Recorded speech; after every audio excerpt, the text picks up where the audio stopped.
लपंडाव मालिकेच्या आजच्या भागामध्ये इथे मनस्विनी तिच्या मावशीला नंदाला म्हणत असते, एक गोष्ट लक्षात ठेवायची, कुणालाही सांगायचं नाही की तू माझी मावशी नाही, माझी आई आहेस. कळलं ना तुला? अगदी जगबुडी जरी झाली ना तरीसुद्धा कुणाला सांगायचं नाही की तू माझी आई आहेस म्हणून. तेव्हा इथे आता नंदा ही मनस्विनीची खरं तर मावशी नसून आई असते. तेव्हा मनस्विनी तिच्या आईकडे बोट करून बोलत असताना तिची आई तिचं बोट पकडते आणि म्हणत असते की यापुढे माझ्याकडे असं बोट करून बोलायचं नाही, कळलं ना? मी कोण आहे माहिती आहे ना तुला? नंदा आहे, नंदा मी. त्याच्यामुळे लायकीत राहायचं. तुझा हा मास तोरा मला दाखवायचा नाही, तो तुझ्याकडे तसाच ठेवायचा, कळलं का? तेव्हा ती म्हणत असते, बरं झालं मी बोट मोडण्याच्या आधी बोट खाली केलंस. मलासुद्धा माझ्याकडे बोट करून बोललेली लोक अजिबातच आवडत नाही. तेव्हा ती म्हणत असते, हो ग, अगदी बरोबर बोललीस तू, कारण माझ्यातला हा मास तोरा सगळा तुझ्याच तर आलाय ना. ती म्हणत असते की मुद्दामूनच लहानपणापासून मला तुझ्यासारखं बनवलंस आणि तेजस्विनी बाबांसारखी झाली, बरोबर ना? नाहीतर मी सुद्धा त्यांच्यासारखीच झाली असते. पण तुझ्यातला हा मास तोरा माझ्यामध्ये आला आणि तुझ्यातली विकृतीसुद्धा. ती म्हणत असते, मग हा लांडग्यांच्या जगामध्ये साधं भोळं राहून जमतंय का? अगं खरं तर आहे ना, मला माझ्या दोन्ही मुली आहेत ना वाघीण करायच्या होत्या, वाघीण.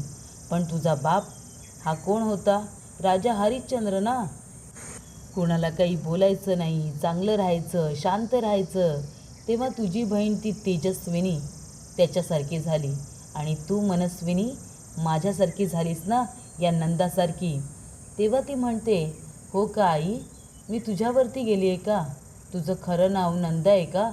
काय गं सरस्वती, तुझं नाव तर सरस्वती आहे. बाबांना प्रत्येक वेळेला असं वाटत होतं की तुझं नाव चांगलं ठेवलं तर तू चांगली वागशील, बरोबर ना? ती म्हणते, भाई तुझ्या बापांनी माझं नाव सरस्वती ठेवलं कारण का त्यांना असं वाटत होतं की मी शिकावं, सवरावं. पण मी तसं काही केलेलं नाही आहे. मी इथे मशिरी लावते, मी सुपारी खाते आणि तुमची लोक येड्याची जत्रा मेली शिकलेली असतात तरी बी काय फायदा त्यांचा? जिथं लिवलेलं असतं इथे थुंकू नका, तिथेच जाऊन मेली थुकतात. तिथेच मेली जाऊन काय काय करतात ते तुला माहितीच आहे. त्यामुळं मग मी न शिकलेली बरी नाही का? तेव्हा माझं नाव सरस्वती ठेवलं ते मला काही आवडलं नाही, तुझ्या बापाने ठेवलेलं नाव, म्हणून मी माझं नाव नंदा ठेवलं. तसं बी मला तुझ्या बापासंग काही लगीन बी करायचं नव्हतं. मला वाटलं चांगला आहे म्हणून मी त्याच्याशी लग्न केलं. घरी जाऊन बघते तर काय, थंड पाणी करायचं कपाट नाही, झोपायला अंग टेकायला खाट नाही. असा गवतावरती चादर हातरायचा आणि म्हणायचा की असं अंगणात झोपून वरती आकाशामध्ये चांदण्या बघायची आणि चंद्र बघायची मजाच काही वेगळी आहे, असा म्हणायचा तो. आणि त्याच्यातून त्याने मला कधी बाहेरच काढलं नाही. तेव्हापासून मी ठरवलं की आपण पैसा कमवायचा, कारण आत्ताच्या या लांडग्यांच्या जगामध्ये कुणी कुणाचं नाही. पैसा कमवायचा आणि आनंदात राहायचं. म्हणून तेव्हापासून मी ठरवलं की आता आपण आपल्या मुलींनासुद्धा तेच करायचं. इथे आता देवाने दिल्या त्या 2 जुळ्या मुलीच दिल्या मला आणि दोन्ही मुली ह्या माझ्यासारख्या होतील याकडे लक्ष दिलं. पण ती तेजस्विनी, तिचं नाव तुझ्या वडिलांनी ठेवलं आणि तुझं नाव मी ठेवलं. तिचं नाव ठेवलं तेजस्विनी आणि मी तुझं नाव ठेवलं मनस्विनी. मनस्विनी फक्त मनासारखं वागायचं. त्यामुळे इथे हा जो काही तोरा दाखवतेस ना तू, तो माझ्यामुळे दाखवतेस. ती म्हणते, हो ग, माहिती आहे मला. लहानपणापासून तू किती त्रास दिलायस ना मला, सगळं काही माहिती आहे. त्या शेजारच्या काकू माझ्यावरती विश्वास ठेवून त्यांनी त्यांची लहान मुलगी माझ्याकडे आणून ठेवली होती. ती तिकडे जात होती चुलीकडे. मी तिला अडवण्याचा प्रयत्न केला तर तू मला अडवलंस आणि काय म्हणालीस की तिकडे जाऊ नकोस म्हणून. तिला भाजते तर भाजू दे, तेव्हाच तिची अक्कल ठिकाणावरती येईल, परत आपल्याकडे येणार नाही. ती बिचारी भाजली, जळली ती चुलीकडे जाऊन आणि तेव्हा बाबांनी तुला घरातून हाकलून दिलं, बरोबर ना? ती म्हणते, भाई दिलं मला हाकलून, मग काय करायचं? त्याच्यासारखं चांगलं बनून जायचं कुठे होतं? ती म्हणते, बाई आता इतक्या वर्षांनी तू का आली आहेस गं? तेव्हा तुला घरातून बाहेर काढलं होतं ना. ती म्हणते, भाई घरातून तर बाहेर काढलं होतं, पण तोपर्यंत मी तुला माझ्यासारखं बनवलं होतं मी तुला माझ्यासारखं. ती म्हणते, मग आता बनवलं होतंस ना, मग इतक्या वर्षानंतर तुला परत इथे यायची काय गरज होती? ती म्हणत असते की आले मी. एका गोऱ्या माणसाची आहे ना पर्स चोरून घेऊन गेले, आणि जेव्हा घेऊन गेले त्यानंतर बघितलं की त्याच्यात काहीच नाही आहे. पण तिथेच टेकडीवरती एक वेगळा पराक्रम माझी मुलगी गाजवत होती. ते सगळं मी माझ्या मोबाईलमध्ये कैद केलेलं आहे. तेव्हा तिने आता मनस्विनीने तेजस्विनीला धक्का दिलेला असतो ना, ते सगळं तिने मोबाईलमध्ये रेकॉर्ड केलेलं असतं. तेव्हा ती म्हणते, तुझ्या या व्हिडिओवरती कोण विश्वास ठेवणार आहे? कोणीही विश्वास ठेवणार नाही. तेव्हा ती दुसरा असा व्हिडिओ दाखवते जो बघितल्यानंतर मनस्विनीच्या पायाखालची जमीनच सरकते. त्यानंतर इथे कान्हा आता पोलीस स्टेशनमध्ये असतो. लाईट गेलेले असतात. कान्हा म्हणतो, काय आहे इन्स्पेक्टर, मगाशी तुम्ही बोललात की थोड्या वेळातच लाईट येईल म्हणून, अजून आलेली नाही आहे. तेव्हा इन्स्पेक्टर म्हणतात, ए बाबा तुला काय करायचं आहे रे? मी म्हणालो होतो की लाईट येईल म्हणून, आता नाही आली, त्याला मी काय करू? तेव्हा तो म्हणत असतो की ही बासरी कोणाची आहे? बासरी आता खाली पडते. तो विचारतो की ही बासरी कोणाची आहे? तर इन्स्पेक्टर म्हणतात की मगाशी एका चोराला पकडलं होतं, त्या चोराकडे आहे ना ही बासरी होती, आणि याच्यातून तो हिरे पळवून घेऊन जात होता. तेव्हा ते हिरे आम्ही पकडले, आणि मग ही बासरी आम्ही आमच्याकडे ठेवून घेतली, आणि त्या चोराला मोठ्या जेलमध्ये सुद्धा पाठवलं. तो म्हणतो, हो का, मग ही बासरी इथे का ठेवली? तो म्हणतो की ज्याचे हिरे होते त्याला ते हिरे परत केले, आणि रिकामी आता बासरी आमच्याकडे ठेवून घेतली आहे. तेव्हा तो म्हणतो, मी घेऊ का ही बासरी? तो म्हणतो, तुला काय करायचं आहे बाबा? आता तुझं नाव कान्हा आहे, तर तू काय आता बासरी वाजवणार आहेस की काय? तेव्हा कान्हा त्या बासरीकडे बघत असतो, आणि त्याला ती बासरी आता वाजवायचीच असते. तो बासरी लगेच आपल्या हातामध्ये घेतो आणि तिला वाजवायची सुरुवात करतो.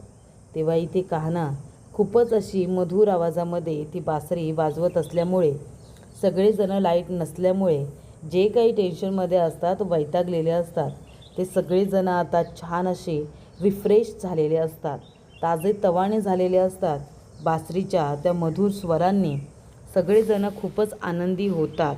तेव्हा इथे इन्स्पेक्टर साहेब म्हणत असतात, वा वा, किती छान पद्धतीने बासरी वाजवतोयस तू, तोडच नाही. आणि तेव्हा इथे लाईट आलेले असतात, पण तरीसुद्धा त्या लाईट पुन्हा बंद केल्या जातात, कारण सगळ्यांना कान्हाची फक्त बासरी ऐकायची असते म्हणून. आणि तू खूप छान बासरी वाजवतोस असं सुद्धा आता म्हटलं जातं. त्यानंतर इथे आता मनस्विनी जे असते ना, ते म्हणते की काय हे व्हिडिओ वगैरे करून काय साध्य काय करायचं आहे तुला, आणि हा व्हिडिओ तुझ्याकडे कुठून आला गं? कोणीही विश्वास नाही ठेवणार. ती म्हणते, वही काय, मग या व्हिडिओवरती तरी विश्वास ठेवतील का? तो दुसरा व्हिडिओ बघितल्यानंतर मनस्विनी टेन्शनमध्ये आलेली असते. ती म्हणते, हा व्हिडिओ तुझ्याकडे कुठून आला? ती म्हणते, माझ्याकडे कुठून आला त्याचा विचार तू करू नको, कारण मी तुझी आई आहे. जशी पण आहे ना, गावठी गावंढळ, मी तुझीच आई आहे, हे विसरू नको.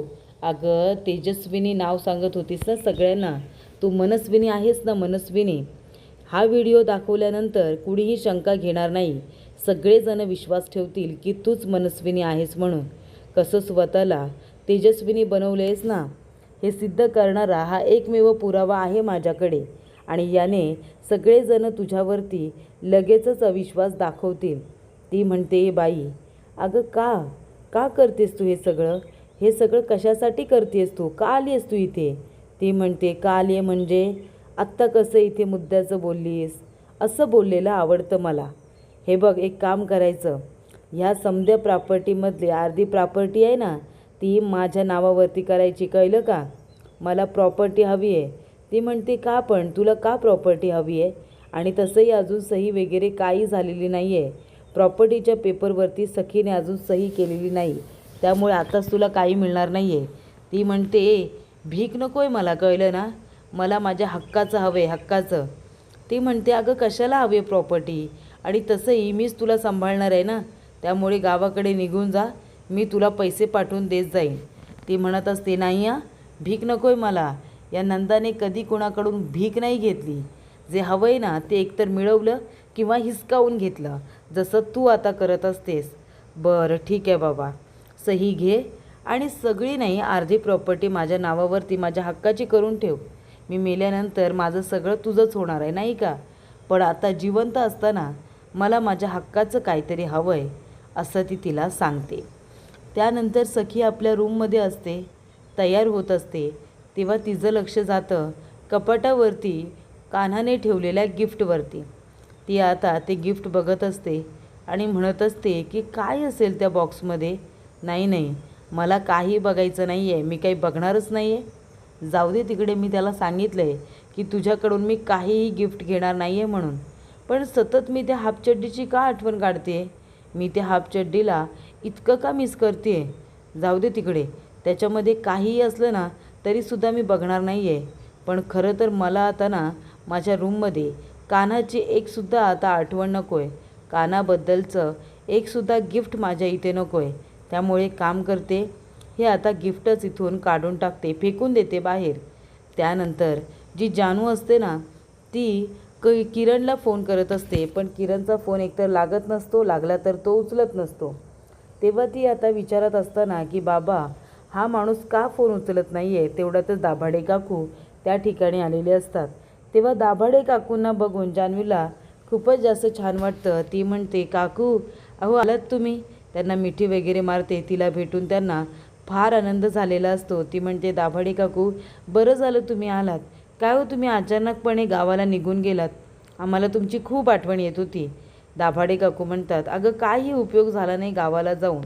आता आपण मुंबईकर सुट्ट्यांमध्ये कसं गावाकडे जातो तसं आता गावाकडची माणसं सुट्ट्यांमध्ये मुंबईला येतात ना. मग गावाकडं काही जास्त माणसं नसतात गं, तेव्हा एवढं काही करमलं नाही. त्यानंतर ती म्हणत असते, पण तू का टेन्शनमध्ये आहेस. ती म्हणते, मी टेन्शनमध्ये आहे कारण का मी मगापासून किरणला फोन करते पण तो फोनच उचलत नाही आहे. अगं मग त्याच्या मित्राला फोन करायचा ना. ते म्हणते, हो केला होता कबीरला फोन पण तो पण उचलत नाही.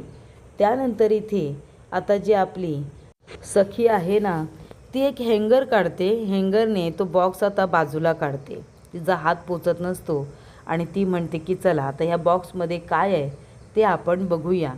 तर इथे जान्हवी जेव्हा कबीरचं नाव घेते तेव्हा आजी म्हणते, कोण कबीर, हा कबीर आहे तरी कोण. तेव्हा जान्हवी म्हणते, आजी मी तुला सगळं काही सांगते दाभाडे काकू, तुम्ही शांतपणे ऐकून घ्या. आणि कबीर आणि सखीचं कसं भांडण झालं, सगळं काही, कबीरला कसं घरातून बाहेर काढलं, सत्य कसं काही समजलं, कबीर नक्की कोण आहे, हे सगळं आता दाभाडे काकूंना ती सांगते. आणि म्हणते, कबीरने हे सगळं असं केलं, त्याने फसवलं ना, तुम्हाला त्रास झाला ना. ती म्हणते, नाही नाही मला का त्रास होईल, त्याने आपल्याला फसवलं नाही, त्याने फक्त लपवून ठेवलं. ज्या वेळेला प्रत्येकावरती संकट आले ना त्या त्या वेळेला कबीर सगळ्यांच्या समोर येऊन उभा राहिलेला आहे प्रत्येक संकटाला तोंड देण्यासाठी. त्यामुळे कान्हाने हे सगळं लपवलं आहे. नक्की याच्यामागे काय कारण आहे, त्याने हे सगळं का लपवलं असेल याचा विचार आपण नक्कीच करू. पण त्याने सगळं काही मुद्दामून नाही केले, नक्कीच काहीतरी कारण असणार आहे. तेव्हा इथे पांढरा ड्रेस असतो, त्याच्यावरती सन्हा सन्हा असं लिहिलेलं असतं, सखी आणि कान्हाचं सन्हा. त्यामुळे तो ड्रेस ती आता स्वतःला लावून बघते. त्या ड्रेसमध्ये आता ती खूप सुंदर दिसत असते, हे कान्हा तिच्या स्वप्नात येऊन तिला सांगतो आणि त्यानंतर तिला इथे घट्ट मिठीसुद्धा मारतो. तेव्हा इथे कान्हाने मिठी मारल्यानंतर सखी आता ते स्वप्न बघत असते. ती स्वप्नातसुद्धा आता आपल्या स्वतःलाच तिने पकडून ठेवलेलं असतं, जणू काही ती इथे कान्हाला हक करते असं ती आता दाखवत असते. पण प्रेक्षकांनो, हे सगळं स्वप्न असतं, तिच्यासमोर कान्हा नसतो, ती एकटीच असते. तेव्हा तिथे नंदाई तरी म्हणत असते, काय गे मुली सखी, काय ग हे, हा ड्रेस तुझ्या दादल्याने दिलाय का तुला. तेव्हा इथे ती ड्रेस आता बाजूला ठेवते. तेव्हा ती म्हणत असते, काय झाले, तुझ्या नवऱ्याचं आणि तुझं कशावरून भांडण झालं, तुम्ही एकमेकांना मारलं की एकमेकांना शिव्या गाली दिल्या म्हणून तुम्ही दोघेजण एकमेकांपासून वेगळे झालात. सांग बाई, सांग ना, का तुमची भांडण झाले. नाही नाही, तू मला कशी काय सांगशील, मी तुझी कोण आहे. मी तुझी कुणीच नाही आहे ना, तुझा आणि माझा काय संबंध? मी काय शेवटीला परकीच आहे नाही का? ती म्हणते नाही नाही मावशी आजी, तुम्ही परके कसे काय? तुम्ही या घरातलेच आहात आणि तुम्ही माझी मावशी आजी आहात ना, मग मी तुम्हाला नाही सांगणार तर कुणाला सांगणार? तेव्हा इथे कशा पद्धतीने कबीर खोटं बोलला, सत्य लपवलं, या सगळ्या गोष्टींचा खुलासा ती आता इथे नंदाच्या समोर करते. तेव्हा ते म्हणत असते की वय काय, असं समज घडलं आहे काय? त्या दोघीजणी बोलत असताना त्या ठिकाणी आलेली असते मनस्विनी. बघते तर काय, इथे आता जी नंदा मावशी आहे ना, ती खोदून खोदून सगळं काही इथे आता सखीला विचारते. तेव्हा मनस्विनी म्हणत असते की आता ही माझी आई सखीला बोलण्यामध्ये गुंडाळायला बघते. सखी पण काय मूर्ख आहे? प्रॉपर्टी माझ्या नावावरती करायची सोडून तिच्याच नावावरती करून मोकळी व्हायची. आता मला असं काहीतरी करायला पाहिजे की ह्या नंदाचा पत्ता इथूनच कट केला पाहिजे, तो सुद्धा कायमचा, अशी मला तरतूद करायला पाहिजे. तर प्रेक्षकांनो, पुढील भागामध्ये गौतम काका म्हणतात पण तू इथे बाहेर काय करतोयस? तेव्हा नक्की काय घडलेलं असतं हे सगळंच्या सगळं कान्हा आपल्या काकांना सांगत असतो. त्यानंतर इथे अश्विनी विचारते की मी काय म्हणते तेजस्विनी वहिनी, अहो मावशींना काय आवडतं नाश्त्यामध्ये, त्यांच्यासाठी काय बनवू? तेव्हा इथे मनस्विनी म्हणते की त्यांना भजी आवडतात, भजी बनव भजी. तेव्हा इथे आता अश्विनी भजी बनवण्यासाठी तयारी सुरू करते. तेव्हा इथे तेजस्विनी आहे ना, म्हणजे मनस्विनी त्याच्यामध्ये काहीतरी लिक्विड मिक्स करते, ज्याच्यामुळे इथे आता मावशीला त्रास होईल. तेव्हा ती येते आणि म्हणते अहो मावशी हे घ्या, तुमच्यासाठी गरमागरम भजी घेऊन आले, हे घ्या. तेव्हा इथे मावशी म्हणत असते सखी बाळा ये, इथे येऊन बस, मी पण तुला आता भजी भरवते. तेव्हा सखी भजी खायला जाणारच असते, तेवढ्यातच तिथे मनस्विनी आलेली असते. इथे आता मनस्विनी घाबरते, जर तिने भजी खाल्ली आणि तिला काही झालं तर माझ्या नावावरती प्रॉपर्टी कधीच होणार नाही. त्यामुळे इथे मनस्विनी आता घाबरलेली असते.